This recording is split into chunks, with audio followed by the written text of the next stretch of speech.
박형주 전 미국의 소리 백악관 출입기자 모셔서 미국은 이 사태 어떻게 보고 있나 짚어보도록 하겠습니다. 안녕하세요. 어서 오세요. 네, 안녕하세요. 네. 오늘 아침에 또 윤석열 대통령 이 담화까지 보셨죠? 네, 네. 어떻게 보셨습니까? 일단 굉장히 머리가 좀 멍해지는 그런 느낌을 받았는데요. 사실 이 방송 보시는 많은 분들이 연말 연시에 좀 차분하게 좀 보내고 싶으실 텐데 지금 그럴 수 없는 상황이 된 것 같습니다. 저는 아무래도 외교 안보 분야를 취재하는 기자였다 보니까 이번 담화에서 그 외교 안보와 관련돼서 어떤 이야기를 하는지 좀 궁금해서 그 부분을 좀 지켜봤거든요.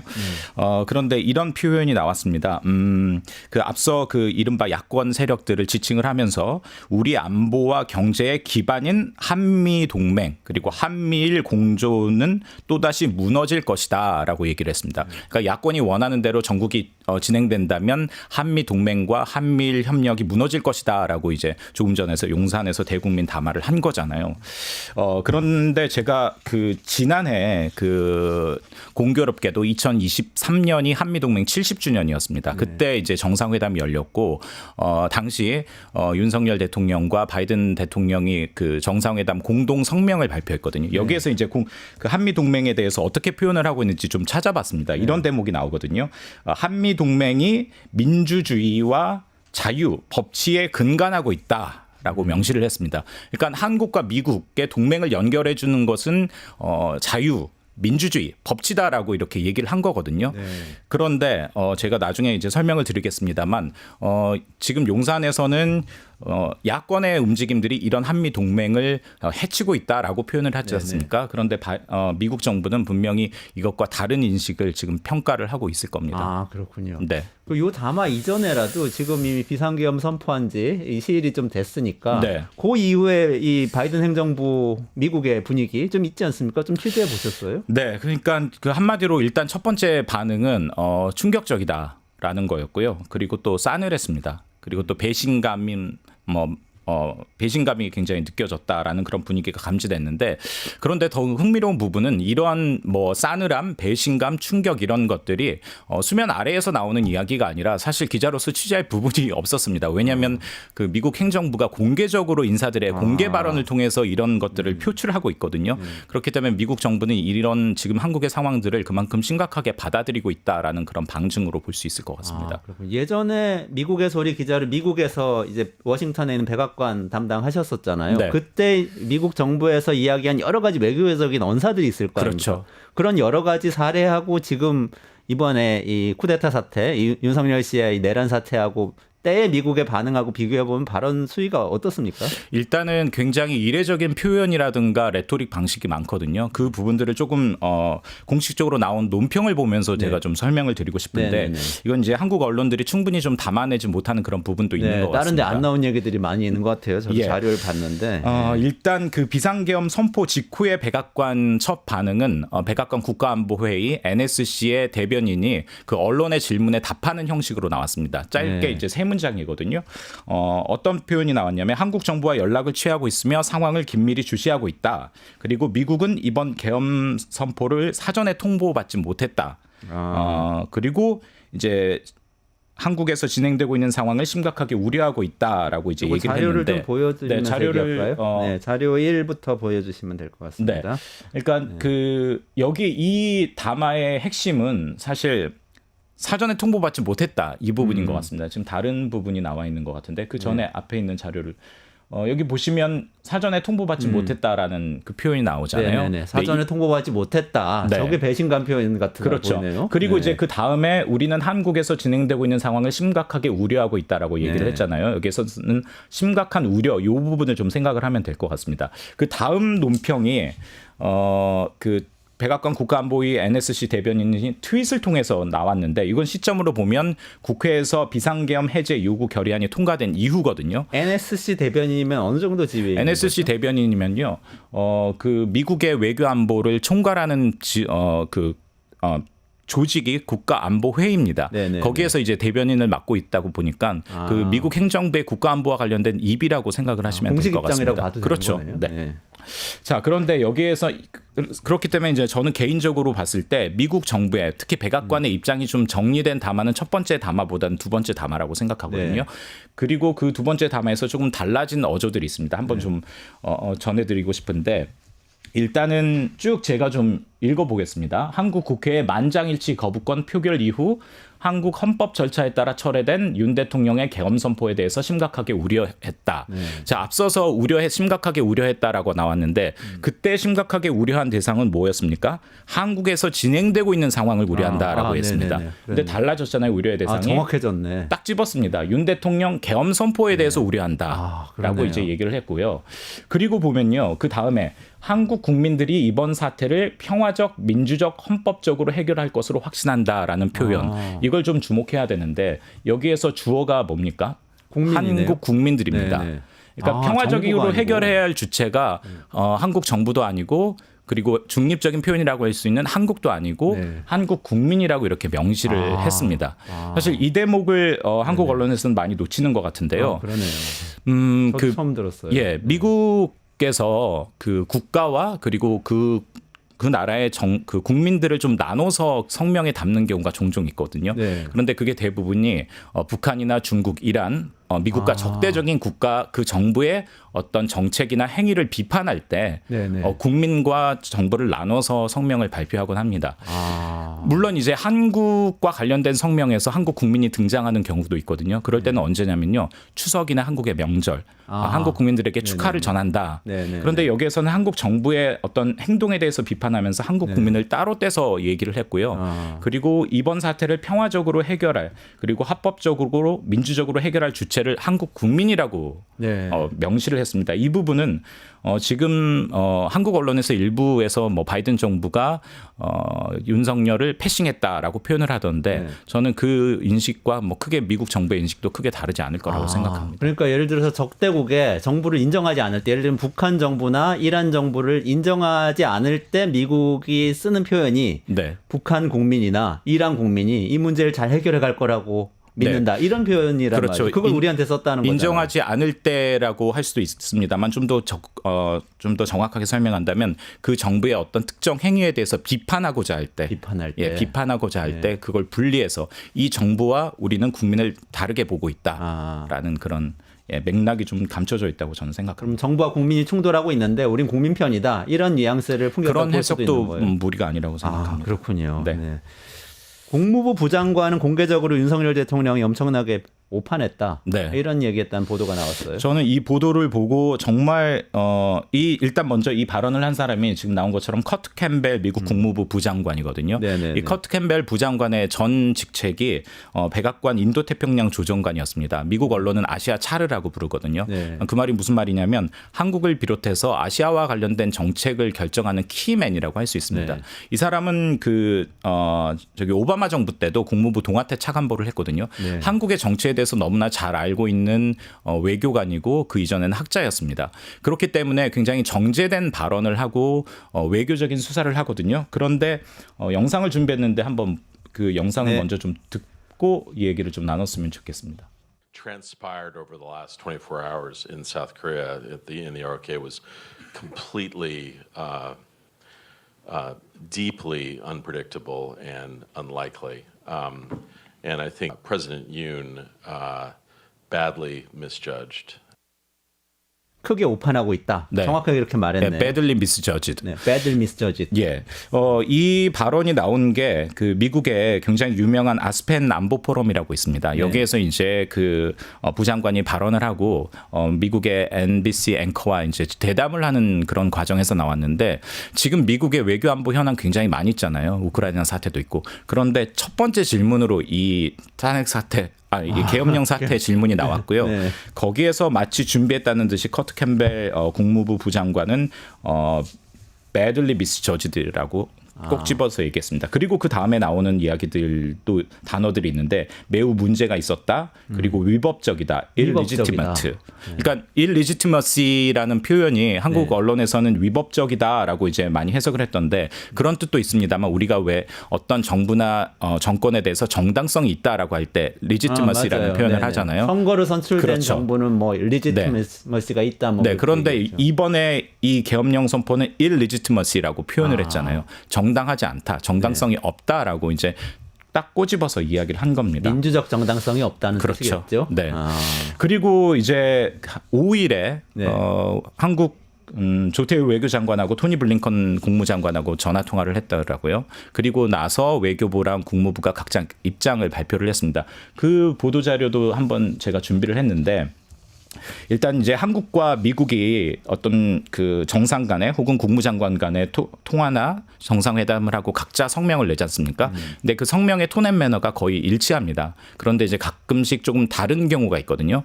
그러니까 예를 들어서 한국 정부의 성명은 있지만 미국 정부 성명에는 없는 표현이 있고요. 미국 정부에는 있지만 한국 정부에는 담겨 있지 않는 표현이 있습니다. 그 말은 각각 정부가 이야기하고 싶은 부분이 다른 방점이 있다라는 거죠. 자, 이번 성명 같은 경우는 어떤 게 좀 다른지 좀 보여드렸으면 좋겠는데요. 일단 한국 외교부는 그러니까 국무부랑 한국 외교부랑 공통적으로 이야기하고 자료화면 하나 좀 보여주세요. 네. 공통적으로 얘기하고 있는 부분은 한국의 민주주의와 한미 동맹에 대한 미국의 흔들림 없는 지지 이 부분은 이제 공통적으로 이야기를 했거든요.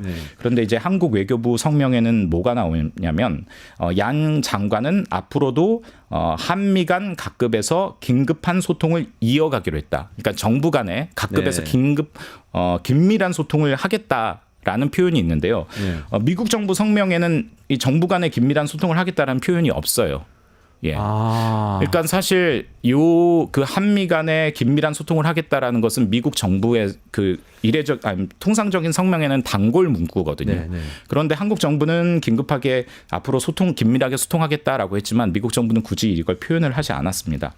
아예 표현이 없습니까? 아예 없습니다. 그것에 대한 언급이 없어. 그러면 긴밀한 소통을 지금 당장은 일리지트먼 그러니까 정당하지 않은 정부의 결정이 있었기 때문에 지금 긴밀한 소통을 할 시기는 아니다라는 뉘앙스를 풍겨있는 그렇죠. 겁니까? 그리고 또 과연 어떤 채널과 이야기를 해야 되는지 그런 부분에 대한 판단이 있을 것이고요.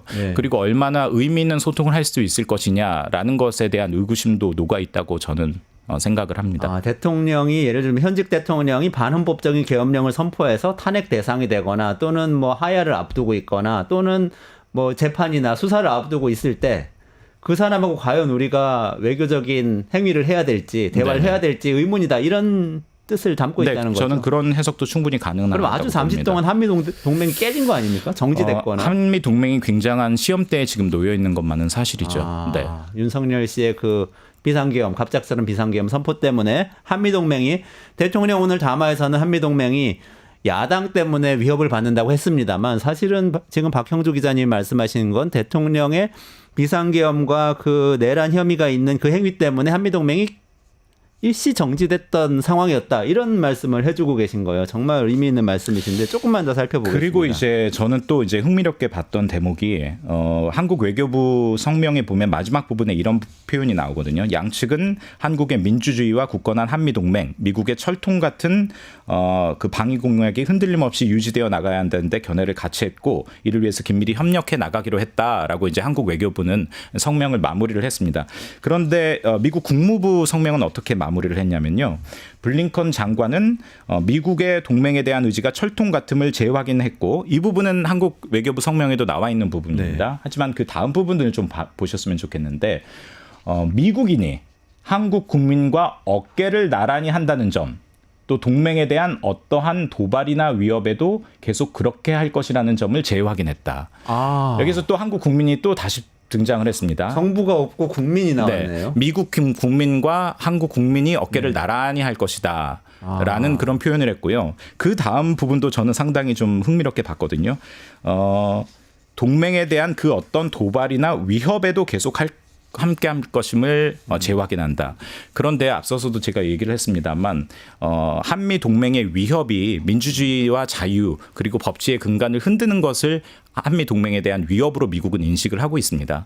그런데 그 어떤 도발이나 위협에도 계속 함께할 것이다라는 그 말 속에는 지금 그 용산이나 그 윤석열 대통령이 하는 여러 가지 행동들이 한미 동맹을 위협하고 있다라는 그런 인식이 저는 담겨 있다라고 해석을 해도 무방할 것 같다고 생각합니다. 한미 동맹을 위협하고 있다는 사실을 사실 생각을 하고 있을 수는 있는데 그걸 이렇게 드러내놓고 말을 했다는 것은 경고성이라고 할 수도 있겠네요. 네.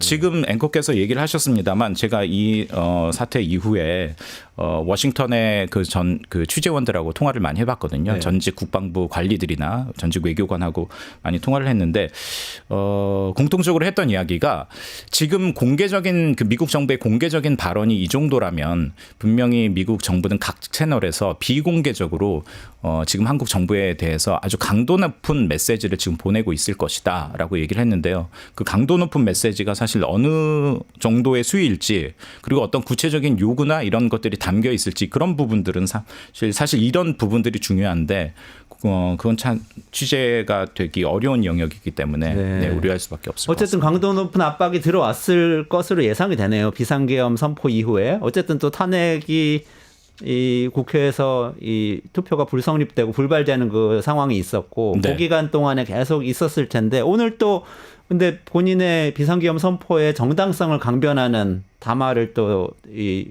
윤 대통령이 발표를 했단 말이죠. 네. 그러면 미국에서 이걸 어떻게 볼까요? 미국 정부에서 사실 뭐 여기에 대한 반응은 나오지는 않았습니다만 제가 앞서 설명드린 그 성명이나 언급을 통해서 미국 정부의 입장은 어느 정도 명확한 것 같습니다. 그리고 그 입장을 다시 한번 확인하는 기회가 됐을 거라고 저는 생각을 합니다. 네. 근데 이전에는 사실 미국은 한미 동맹이 일단 있고 윤석열 대통령이 미국 가서 아메리칸 파이도 불렀고 네. 또 바이든 대통령은 이 처음에 당선되고 우리나라 와가지고 저 반도체 이 기업들 둘러보기도 했고 그렇죠. 여러 가지 이렇게 동맹을 과시하지 않았습니까? 네. 윤석열 대통령이 굉장히 친한 것처럼 또 언론에 많이 나오고. 그렇죠. 네. 근데 이번엔 왜 이렇게 비판을 했을까요? 사실 그 믿었던 친구의 배신이 더 아픈잖아요. 네. 사실 그런 상황이 아닐까 싶은데 크게 두 가지의 측면이 있는 것 같습니다. 첫 번째는 오히려 한국에서 좀 간과하고 있는 그런 부분인 것 같은데 주로 안보 전문가들이 이런 얘기를 많이 했는데요. 사전 통보하지 않았다라는 부분에 대해서 굉장한 배신감을 느끼고 있다고 생각합니다. 이건 단순히 왜 미리 얘기 안 해줘라는 그런 차원의 문제가 아니고요. 미국 정부는 이걸 안보 위협, 안보 문제와 직결된 사안으로 평가를 하고 있는 것 같습니다. 왜 그러냐면요. 지금 한국에는 주한미군 28,500명이 주둔하고 있잖아요. 한국을 북한의 위협으로부터 지켜주기 위해서 주둔하고 있거든요. 그런데 그 윤석열 대통령은 그 계엄을 선포하면서 그 비상 상황이라고 이야기를 했습니다. 그리고 비상 상황이 된다면 그 우리가 준비 태세를 지칭하는 용어 데프콘이라고 있지 않습니까? 네네네. 이 데프콘이 그 계엄이 발생되면 이 데프콘이 3, 2, 1 이렇게 강화될 수 있습니다. 그런데 3, 2, 1 이렇게 강화되는 상황에서는요. 그 전시 작전 통제권이 한미 연합사로 넘어가게 되거든요. 아, 그렇죠. 네. 맞아요. 그런데 이런 안보적으로 굉장히 그 위급한 상황인데 전혀 이야기를 안 했다라는 건 실질적인 안보에 대한 불신이 녹아 있는 거고요. 그리고 지금 다행히도 그런 일이 일어나지 않았습니다만 이런 한국의 불안한 상황을 틈타서 북한이 도발할 수 있다거나 비상사태가 일어날 수 있잖아요. 미국 정부에서 가장 걱정하는 것은 그 한국에 있는 28,500명의 주한미군과 그의 가족들 그리고 많은 미국인들의 안전입니다. 그렇죠. 이런 안전 문제를 대비할 수 있는 그런 시간이라든가 기회를 윤석열 정부가 전혀 제공하지 않은 거잖아요. 그래서 사전 통보하지 않았다라는 부분에 대해서 굉장히 배신감을 느끼고 있는 것 같고요. 두 번째는 앞서 앵커께서 얘기하셨던 것처럼 바이든 대통령은 지금 기회 있을 때마다 한국의 민주주의, 경제 발전을 칭찬했거든요. 그리고 또 그 바이든 정부의 외교 정책의 큰 틀을 보면 권위주의와 민주주의 세력의 대결, 어떤 진영 외교, 가치 외교를 펼쳤지 않습니까? 그리고 그 동맹 가운데 거기에 선봉에 섰던 것이 한국의 윤석열 정부였습니다. 그런데 윤석열 정부가 미국 정부가 보기에도 정당하다라고 볼 수 없는 계엄을 시도했다, 계엄을 발표했다 이런 부분에 있어서 한마디로 말해서 면이 안 서는 겁니다. 예, 그런 부분에 있어서 지금 굉장히 미국 정부, 특히 바이든 정부는 당혹스럽고 같다라는 입장을 보이고 있고요. 공개적으로 그런 입장들을 표출을 하고 있습니다. 그러면 그 계엄 선포의 정당성을 다시 한번 강변했던 윤석열 대통령의 대국민 담화도 어떻게 보면 미국 입장에서는 굉장히 자가당착으로 보이겠네요. 왜냐하면 네. 이게 만약에 별일이 아니었다고 하면 정말 비상사태는 아니었다고 하면 괜찮은데 오늘은 정말 그게 비상사태였다는 걸 굉장히 강변했잖아요. 그럼 네. 정말 비상사태였다면 미국에 통보도 안 하고 계엄을 선포하면 그 비상사태가 확대돼서 데프콘이 격상되고 주한미군이 개입해야 되는 상황이 됐을 때도 모르는 상태에서 개입을 해야 되는 그런 굉장히 당황스러운 상황. 사실은 이제 주한미군의 생명, 가족들의 맞습니다. 생명이 위협받을 수 있는 그런 상황이 있을 수 있다는 걸 다시 한번 나와서 이야기를 한 셈이 되잖아요. 네. 아, 정말 이거는 미국 입장에서 엄청난 배신감을 느낄 것 같아요. 네. 근데 지금 사실 미국이 정권 교체이지 않습니까? 그렇죠. 그래서 바이든 행정부는 또 민주주의 항상 가치 외교 민주주의 강조를 했기 때문에 그런데 또 바이든 민주당 정부, 공화당은 또 온도차가 있을 수도 있지 않나 이런 생각도 드는데 이게 양쪽이 어떻게 좀 취재가 됩니까? 예, 그 부분이 좀 흥미로운 부분인데요. 사실 온도차가 좀 나더라고요. 먼저 민주당 측의 그 민주당 인사들의 좀 그 이번 평가나 발언들을 좀 몇 가지 소개를 해드리고 싶은데요. 네. 자료 좀 화면이 볼까요? 혹시 준비가 네. 먼저 그 민주당의 하원 의원입니다. 던 베이어라는 하원 의원인데 먼저 여기에서 주목되는 표현이 쿠데타 시도. 민주당의 하원 의원은 이번 사태를 5일이니까. 계엄 선포 다음에 나온 겁니다. 네. 그러니까 그 비상계엄 선포를 쿠데타 시도라고 그러네요. 단정을 했다라는 그 표현이 굉장히 흥미로웠고요. 그리고 다른 의원의 표현도 하나 좀 소개를 해드리고 싶은데, 제이미 레스킨이라는 이 의원도 민주당의 하원 의원인데요. 여기에서 보면 한국 국회는 단합과 결의로 불량 대통령의 계엄 시도. 여기서 불량, 러그라는 표현을 썼거든요. 불량 대통령. 저게 러그 네이션이라는 그 미션 임파서블 영화에도 나오잖아요. 맞습니다. 미국이 적대국 북한 얘기할 때, 이란 얘기할 때 러그라는 표현을 썼는데 민주당 하원 의원이 한국의 대통령을 향해서 불량 대통령이라고 이제 이야기를 했습니다. 그러니까 우리가 지금 윤석열 대통령의 그 간밤에 비상계엄 선포로 인해서 미국으로부터 북한과 같은 수준의 불량 국가로 미국 정치인에게는 그렇게 보이는 상황이 됐다. 뭐 이렇게 볼 수가 있겠네요. 외교적인 정말 대참사입니다. 예. 근데 공화당은 조금 온도가 좀 다릅니다. 공화당 의원들은 조금 난처해하는 그런 부분들이 보이는데요. 일단 공화당의 마르크 루비오 상원의원, 트럼프 2기의 국무장관으로 지명된 사람이지 않습니까? 네. 이 사람을 VOA의 의회 담당하는 제 동료 기자가 이제 인터뷰를 했는데 거기에서 이런 얘기를 했습니다. 한국의 내부의 문제다. 그리고 한국은 우리의 가까운 동맹이고 우리는 이번 사안을 주의 깊게 지켜볼 것이다라고 얘기를 했습니다. 일단 내부의 문제다라고 표현한 부분. 그리고 이제 공화당 소속의 이분도 중진인데 테드 크루즈 상원의원도 계엄 선포 자체는 우려스러운 일이다. 그런데 좀 지켜보자. 이건 한국 정치, 내부 정치의 문제다라고 얘기를 하고 있거든요. 그러니까 공화당의 기류는 민주당하고는 조금 상당히 다릅니다. 일단 비상계엄 자체에 대해서는 우려를 하고 있지만 한국 내부의 문제다. 좀 지켜보자라고 얘기를 하고 있는데 여기에는 몇 가지 이유가 있을 것 같습니다. 공화당 의원들이 좀 난처할 것 같은데 첫 번째는 앞서 앵커께서 모두에 얘기하셨던 것처럼 2021년 1월 6일 트럼프 당시 그 대통령 지지자들이 의회를 점거해서 의회의 정당한 그 의사 결정을 방해하려 했던 적이 있지 않습니까? 네. 그리고 또 시계를 조금 더 앞으로 거슬러 올라가면 미국의 그 인종차별에 대한 반대하는 시민운동이었던 블랙 라이프스 매터라는 그 시민운동이 있었잖아요. 그때 시위대가 백악관으로 행진하려고 하자 트럼프 대통령이 벙커에 숨고 그리고 군대를 동원해서 그 시위를 막자라고 했습니다만 당시 합참의장이 그걸 반대를 했습니다. 그러니까 지금 상황과 상당히 좀 겹치죠. 그러네요. 예. 그러니까 공화당 입장에서는 상당히 좀 난처한 그런 부분이 있고요. 그리고 이제 두 번째는 지금 트럼프 당선인이 이번 사태에 대해서 전혀 입장을 밝히지 않고 있잖아요. 네. 그런데 지금 최근 이제 공화당의 커뮤니케이션 방식을 보면 트럼프 당선인이 뭐 우크라이나 사태든 주요 외교 안보 이슈나 사안에 대해서 먼저 얘기를 하면 거기에 맞는 어떤 톤과 기조로 공화당 의원들이 언론에 나와서 이야기를 하는 그런 모습을 보이고 있거든요. 그런데 지금 어떻게 보면 보스가 아무런 얘기를 하고 있지 않으니까 그 아래에 있는 의원들이나 그 공화당 측 인사들도 이걸 어떻게 이야기해야 될지 조금 좀 조심스럽게 보고 있는 것 같습니다. 그리고 또 여기에 한 가지 또 고려한 부분들이 있는 것 같은데요. 바이든 정부는 이제 물러나는 정부지만 트럼프 공화당은 이제 그 여권이 되잖아요. 앞으로 한국 그렇죠. 정부를 상대를 해야 되거든요. 그렇기 때문에 지금 뭐라고 입장을 표명하는 것보다도 좀 지켜보는 게 여러 가지 카드를 갖기에 유리한 위치에 있다라고 이제 판단을 하고 있을 수도 있고요. 좀 더 조심스러울 수도 있고요.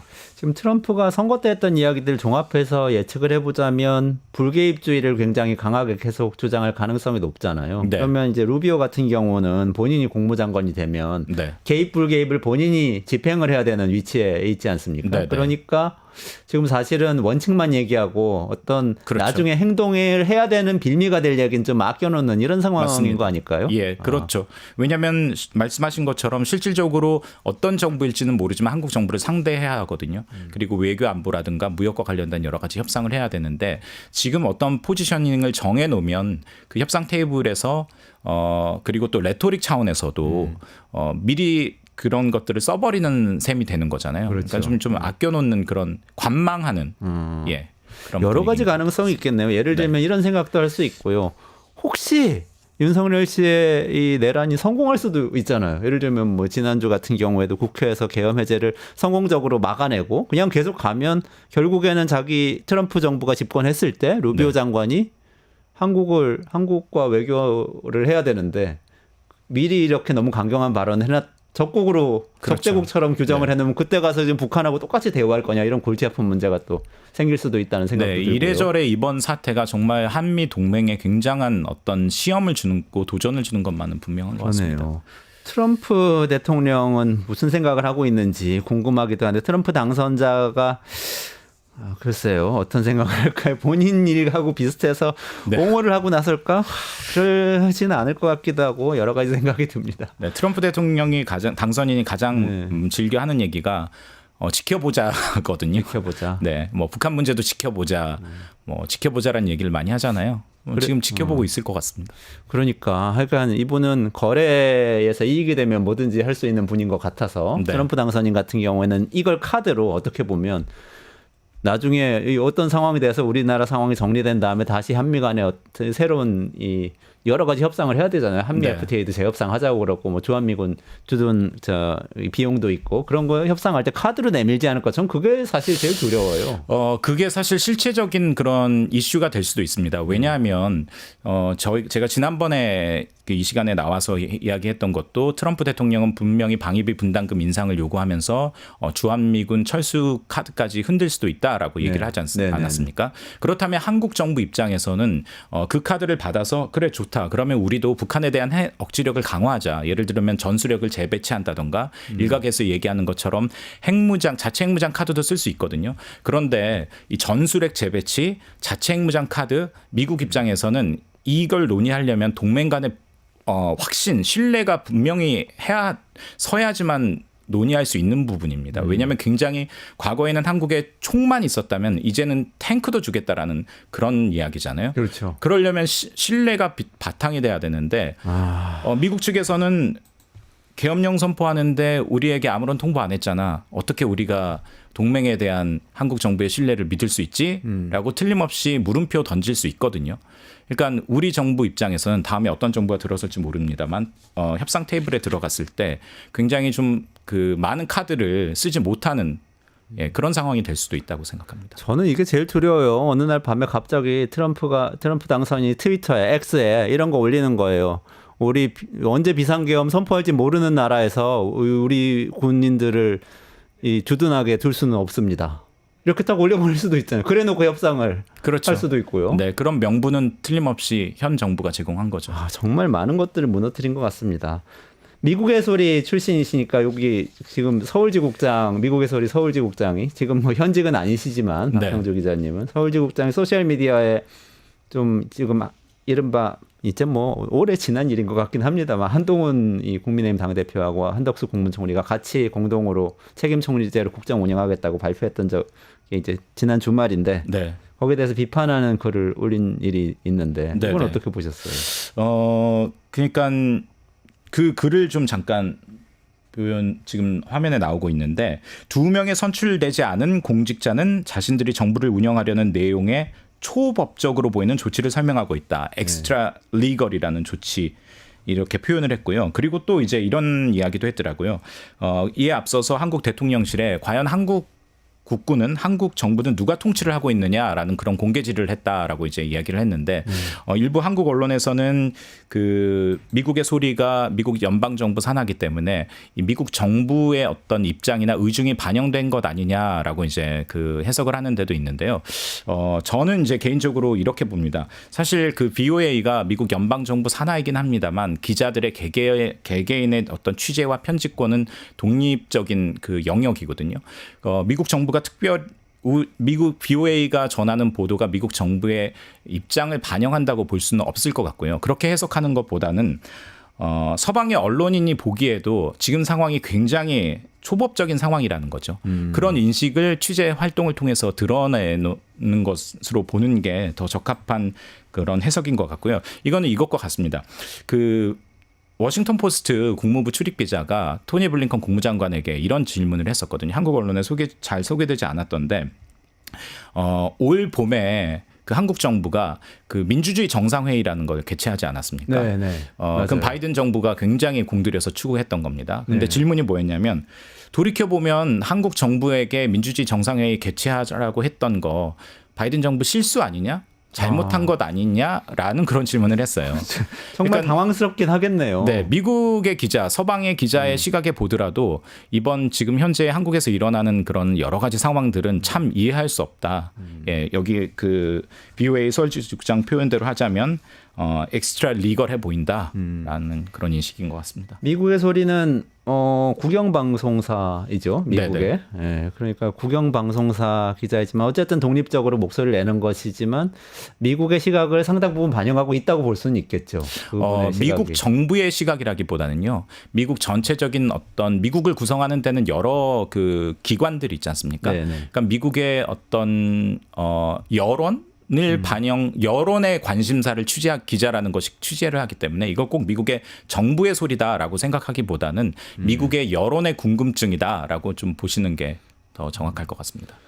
정리를 해보자면 이번에 비상계엄을 선포하고 내란 혐의로 이 대통령이 구속될 위기에 처하고 또 1차 담화문에서는 조금 명확하지 않은 해결책을 내놓아서 혼란에 빠뜨리고 그리고 2차 담화문에서는 이른바 비상계엄의 정당성을 다시 한번 강변을 하면서 본인의 지지 세력을 규합하는 듯한 발언을 하고 이런 행동들이 이어지고 있는데 네. 이것 때문에 한미동맹이 상당히 좀 생채기가 난 거 아닙니까? 어떻게 보세요? 이 한미 동맹은 일단 그 한미 상호 방위 조약에 의해서 법적인 근거를 두고 있는 거기 때문에 한미 동맹 그 뭐 근본적으로 이런 것들이 흔들릴 거라고는 생각하진 않습니다만 당장한 파급 효과는 있을 것입니다. 그리고 그 효과는 미국보다는 한국이 져야 할 이른바 개업 청구서가 훨씬 더 많을 거라고 생각하거든요.